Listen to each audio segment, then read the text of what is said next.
Continuing where we left off with our elements of Gothic literature, we're going to find our characters in some really extreme situations. Um, the characters are going to look around and say, how did I end up here?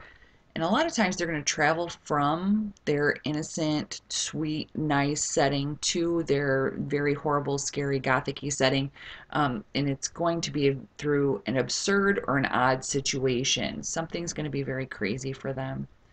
A lot of times you're going to have redemption working in this.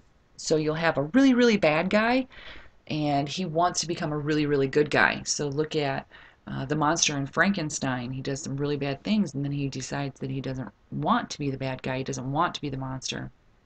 And the same thing goes for Edward in Twilight, in the Twilight series. He loves Bella and he wants to take care of her, but he doesn't feel like he's good enough for her because he used to be a monster and he's killed people. But now he's become this bizarrely moral vampire. So these extreme situations, and actually it's not just the situations, the characters themselves, they're really going to accentuate a contrast. It's almost like day and night. You will obviously be able to see the contrast between the good and the bad. The good setting, the bad setting, the good situation, the bad situation, the good character and the bad character. And sometimes those good and bads are, they're kind of shaded and they're gray. You're not really sure where one begins and the other one ends. But all these extreme situations and these settings and these characters and these contrasts are going to lead you to the true intent of the story, the themes of the story. True love never dies, and family is the most powerful source in the world. Um, so make sure you look for those contrasts when you're reading your stories or you're viewing the film, so you can see how these are leading you to the clues and the keys to solving the mystery of what the theme is or what the true intent of the stories are. Don't forget, we have to have our vampires in there, and we have live burials.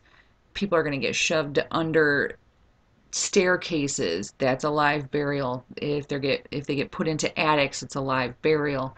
We'll have torture chambers. If you watch or read the yellow wallpaper, even though she's in the attic and she walks around wherever she wants, to her she's being tortured. These don't have to be in the literal sense. Remember, we think very metaphorically when it comes to literature.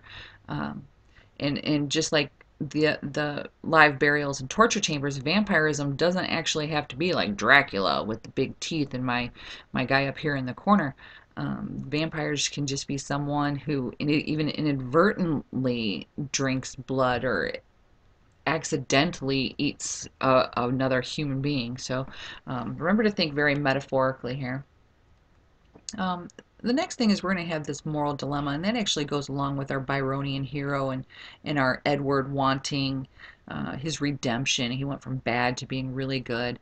And in this moral dilemma, you have to think about violence will never happen for the sake of violence in Gothic. In slasher films, yes. In like straight horror films, yes. We're just going to gross you out. We're just going to kill as many people as possible and make it very violent and disgusting. That's not Gothic. In a Gothic story, violence is going to happen for a reason. Um, Usually it's for revenge. It's because they need to protect someone or help someone. So just make sure that you're focusing on this and understand that the people are going to have a moral dilemma. That Edward's not really sure, should I go after James? Well, yes, because he needs to protect Bella, but it's still a dilemma for him. He doesn't want to hurt anybody anymore. So look for those moral dilemmas. And then we have insanity. You'll find this a lot in Edgar Allan Poe. This is where we're going to get a lot of regressive fantasy. So people wanting to go back to childhood where life was easier. Sleepy Hollow. Ichabod Crane has a lot of fantasies in the Tim Burton version, where he wants to go back and he wants to see his mom again. And that also tells us what's going on in his mind.